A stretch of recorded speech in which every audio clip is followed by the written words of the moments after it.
Everything was supposed to end quietly for Tommy Norris. One firing, one final walk away, one life shrinking into memory. But the Landman Season 2 finale proves something dangerous. When a man has nothing left to lose, he becomes the most powerful force in the room. Episode 10 doesn't just close a chapter. It redraws the future, pits loyalty against survival, and asks one brutal question. What happens when the oil runs out, but the hunger doesn't? The finale opens with silence, and that silence says everything about Tommy Norris. Sitting in his father's place, watching the sun rise, Tommy looks like a man already halfway out of the world. It feels like acceptance, like he's preparing himself for a slow fade into nothing. Fired, discarded, replaced. The oil business moved on without him, and for a moment, it looks like Tommy is ready to do the same. But that calm is misleading. This is not surrender, this is focus. Tommy Norris has never been a man who goes quietly, and this episode reminds us why. Being fired by Cammy didn't break him. It lit something dangerous inside him. Her words didn't end his career, they challenged his pride. They questioned his relevance. And for a man like Tommy, that is the one thing you never do. Beneath the stillness is a decision forming. One last run. One final gamble. Not for power, not for ego, but for legacy. What drives Tommy forward is not oil alone. It's family. Always has been. When everything else is stripped away, titles, offices, authority, the one thing left standing is the need to protect the people he loves. And that need pushes him back into the fight. He doesn't want retirement. He doesn't want safety. He wants control over his future. He wants to build something that no one can take from him again. The discovery Cooper made changes everything. Wells that MTEX missed, land the world ignored, opportunity hiding in plain sight. This is where the show returns to its roots, risk, instinct, and reading the ground better than anyone else. Tommy sees what Cammy never could. This is not about expansion or desperation plays. This is about precision, about knowing where to drill and when to stop. And Tommy knows. The plan is bold, almost reckless. A new company, a clean slate. CTT Cooper Tommy Thomas. A family name, not a corporate one. But vision alone doesn't drill wells, it needs money, and money always comes with strings. That's where Dan Morell enters the story, carrying both opportunity and threat in equal measure. Tommy doesn't beg, he never has. He goes to Dan with the truth, and the truth is sharp. Cammy is running a sinking ship. Monty was the spine of the company, and without him, MTEX is hollow. People are leaving. Bad decisions are stacking up. Louisiana is a gamble Monty would have never taken. Dan listens because Dan has always listened to Tommy. Belief is currency in this world, and Tommy has earned it. But belief has limits. Dan agrees to back him, but the deal comes with a warning that hangs over the rest of the episode like a loaded gun. If Tommy crosses him, Dan won't take the company. He'll take the one thing Tommy lives for, his family. The stakes are clear now. This isn't business. This is survival. At the same time, Tommy's life begins to press in from all sides. Cooper faces a murder charge. Angela senses instability. The weight is crushing.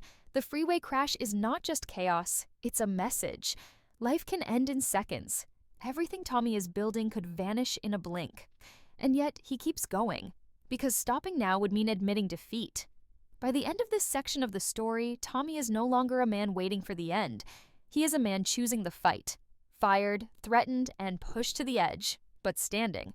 The sunrise that opened the episode wasn't the end of his day. It was the beginning of his war. As Tommy Norris begins to rise, someone else is quietly losing control, and that someone is Cammy. The finale makes it painfully clear that MTEX is no longer a company built on vision or strength. It's a company running on memory. Monty was the foundation, and without him, everything above ground is cracking. Cammy isn't evil or incompetent, but she is chasing something that no longer exists. She's trying to keep a ghost alive, and ghosts don't drill oil. Nate's words cut deeper than any argument ever could. The company was never meant to outlive Monty. That single line explains everything. Every bad decision, every risky move, every desperate attempt to prove she belongs in a role she was never prepared to carry alone.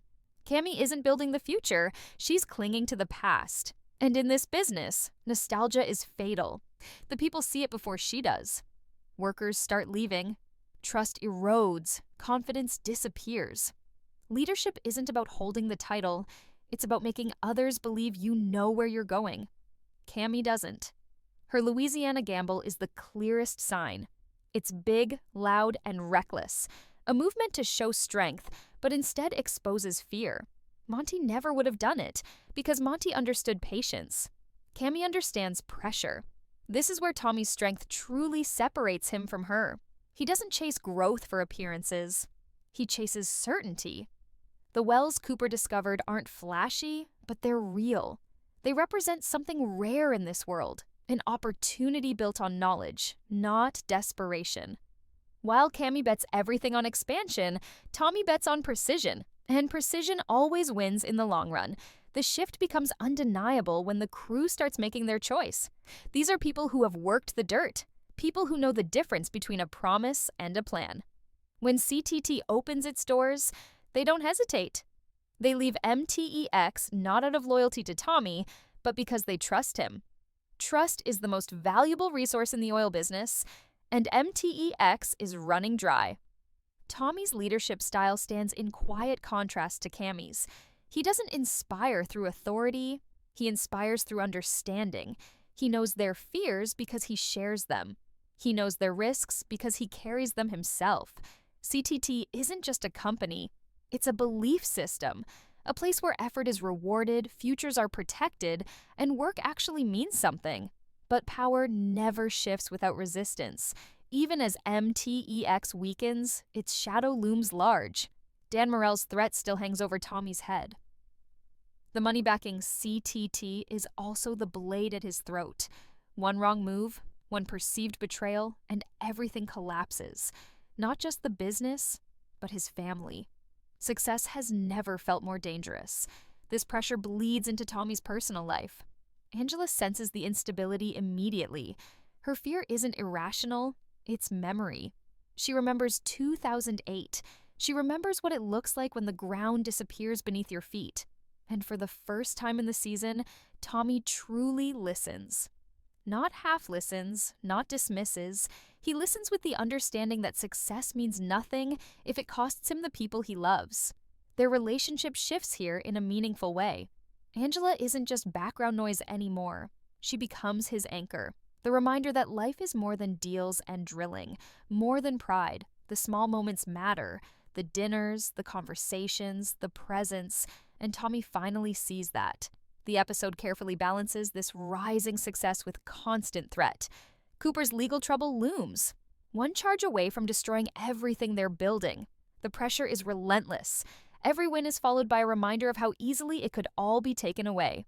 That tension is what gives this section its weight. Nothing feels safe. Nothing feels guaranteed. By the end of this chapter, the lines are drawn clearly.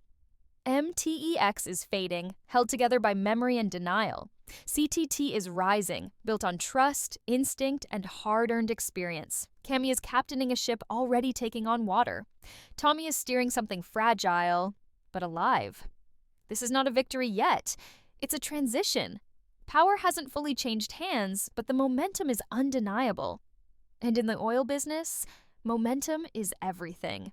While Tommy fights to rebuild his future, Cooper's world threatens to collapse in a single moment.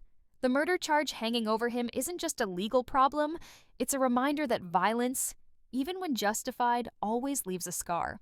Cooper didn't wake up wanting to become a criminal.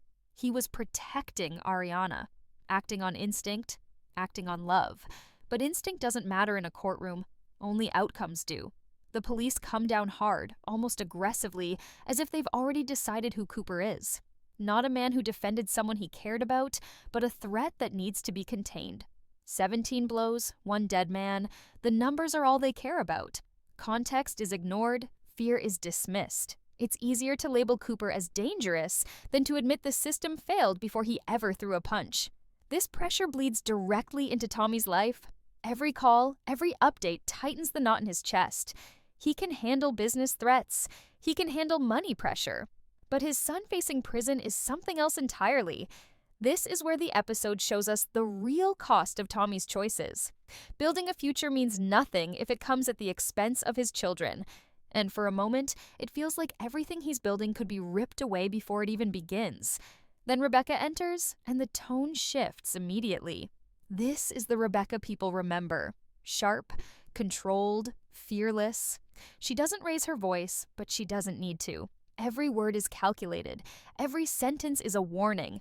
When she talks about being a life ruiner, it isn't bravado, it's a promise. She understands the system because she knows how to break it when it overreaches. The police suddenly aren't so confident anymore. Their aggression softens. Their certainty cracks. Rebecca forces them to confront something they've been avoiding. The optics. The town. The public. The consequences of pushing too hard. Tommy adds the final pressure point by reminding them of reality. If this case becomes public, the county turns on them. The mayor steps in, careers end. And just like that, the power dynamic flips. The charge disappears. Not because the system suddenly became fair, but because it became afraid. Cooper walks free, and the relief is immediate, but complicated. There's no celebration, no victory speech, just a quiet understanding that this could have gone very differently. That violence leaves a mark no matter how the story ends. For Cooper, this moment changes everything. He's not the same man he was before. He's grateful, but he's shaken. He understands now how fragile his progress really was. One night, one decision, almost erased years of effort. That awareness makes his smile at the end of the episode feel earned. Not carefree, but hopeful. His relationship with Ariana strengthens through this ordeal. Survival bonds people in a way comfort never can. They've seen the worst together and come out the other side. That stability mirrors Cooper's professional rise. Becoming president of his own company isn't just a title. It's proof that his future is still intact. This storyline also reinforces a major theme of the finale. Control is an illusion. No matter how careful you are, life can spin out in an instant. Tommy learns this through Cooper, through the fear of losing him, through the realization that success doesn't protect you from consequences, it just raises the stakes. By resolving Cooper's storyline without violence or spectacle, the episode stays grounded. It doesn't glorify the act, it examines the aftermath, the guilt, the vulnerability, and in doing so it adds emotional weight to the larger narrative. This isn't just a show about oil. It's about people living on the edge of chaos, trying to hold on to something meaningful before it all slips away. Cooper survives this chapter, but the cost is written all over his face. And that cost will follow him into whatever comes next. For most of the season, Angela has existed on the edges of the story, present, but rarely essential. The finale changes that. Here, Angela finally becomes more than background noise. She becomes the emotional mirror of everything Tommy is fighting for and everything he's afraid to lose. Her storyline isn't loud or dramatic, but it's deeply human, and that's what makes it powerful. Angela's fear isn't about money alone, it's about memory. When she hears that Tommy has been fired, the past crashes back in. 2008 wasn't just a financial crisis, it was trauma. It was instability. It was watching the ground disappear beneath her family. That fear flashes across her face instantly, and it feels real. This isn't panic for the sake of drama. It's a wound reopening. For the first time all season, Tommy doesn't brush it off. He doesn't minimize it. He listens. Truly listens. And in that quiet exchange, their relationship shifts. Angela isn't asking for luxury or status. She's asking for safety, for presence, for reassurance that this time, they won't lose everything. Tommy finally understands that being strong doesn't mean being silent. It means being honest. At the same time, Angela is facing a different kind of loss. Ainsley growing up. The college storyline could have felt small, but the episode gives it weight. This isn't about school. It's about separation. About watching your child step into a world where you can no longer protect them. Angela feels it like grief. Not because something bad is happening, but because something precious is ending. Her conversations with Ainsley are gentle but heavy. There's acceptance mixed with sadness, pride tangled with fear. Any parent can recognize that moment when love has to loosen its grip. Angela mourning her child's youth feels raw and unfiltered, and it grounds the episode emotionally. While men fight for power and control, she's fighting against time itself. Ainsley's reconciliation with her friend adds another layer of meaning. The message is simple but effective. Communication matters. Differences don't have to become walls. Growth doesn't require destruction. That theme quietly echoes across the entire finale. Whether it's families, friendships, or companies, survival depends on understanding, not dominance. Angela's transformation in this episode is subtle but important. She isn't suddenly perfect. She isn't rewritten. She's simply given depth, purpose. She's no longer just reacting to Tommy's world, she's shaping her own emotional journey within it. And that makes her feel real for the first time. This section of the finale reinforces the idea that success isn't measured only by what you build, but by what you keep. Tommy can create companies, secure deals, and outmaneuver rivals, but none of it matters if he loses his family along the way. Angela represents that truth. She is the cost of ignoring what actually matters. As the episode moves toward its conclusion, Angela stands as a quiet counterbalance to the chaos. While oil fields rise and empires fall, she reminds us that life continues in smaller, more fragile moments. Conversations at home, fear shared instead of hidden, love expressed instead of assumed. This is where Landman proves it understands its characters. The finale doesn't just end storylines, it deepens them. And Angela's arc is proof that sometimes the most powerful moments come not from explosions or confrontations, but from honesty spoken at the right time. The final moments of the Landman season, 2 finales strip everything back to its core. No deals, no arguments, no noise, just Tommy Norris and the symbol that has followed him since the beginning, the coyote. In season 1, it represented death, fate. The idea that no matter how hard Tommy worked, something was always waiting to take everything away. It was a reminder that survival in this world is never guaranteed. When Tommy sees the coyote again, it feels like a reckoning. This is the moment where everything could finally collapse. Fired, threatened, nearly losing his son. One bad step and the weight of it all could crush him. But instead of fear, Tommy responds with defiance. He doesn't run. He doesn't freeze. He speaks. You can't have today. Today is mine. Those words matter. They aren't about immortality. They aren't about denial. They are about ownership. Tommy isn't claiming the future. He's claiming the present, the right to stand, to choose, to keep going despite the odds. Death didn't win. Not today. As he walks away, the sun begins to set. This visual mirrors the opening of the episode perfectly. The day began with Tommy watching the sun rise, alone, uncertain, and seemingly finished. It ends with him walking away from the sunset, changed. The same day, but a completely different man. Where the sunrise felt like waiting for the end, the sunset feels like closure, not defeat, completion. CTT Oil exploration in cattle is now real. Not just an idea, but a living thing. The crew stands with him, Cooper stands beside him. His family is intact. MTEX fades into the background, its failure implied rather than shown, and that choice feels deliberate. This story isn't about watching something die, it's about watching something begin. Tommy's rise isn't triumphant in a loud, dramatic way. It's earned, it's quiet. It's built on scars, losses, and lessons learned the hard way. He didn't win because he was ruthless. He won because he was patient, because he trusted his instincts, because he refused to let other people define his ending. The finale doesn't pretend the future will be easy. Dan Morell's threat still exists. The oil business is still brutal. One bad decision could undo everything. But that's the point. Landman has never been about guarantees. It's about survival in a world where certainty doesn't exist. Looking back at season 2, it's clear the journey was uneven. There were moments where the tension dipped and the action slowed. But the finale redeems the season by reminding us why Tommy Norris is worth following. He is flawed, stubborn, often wrong, but he is relentless. And in this world, relentlessness is power. The episode closes not with victory, but with resolve.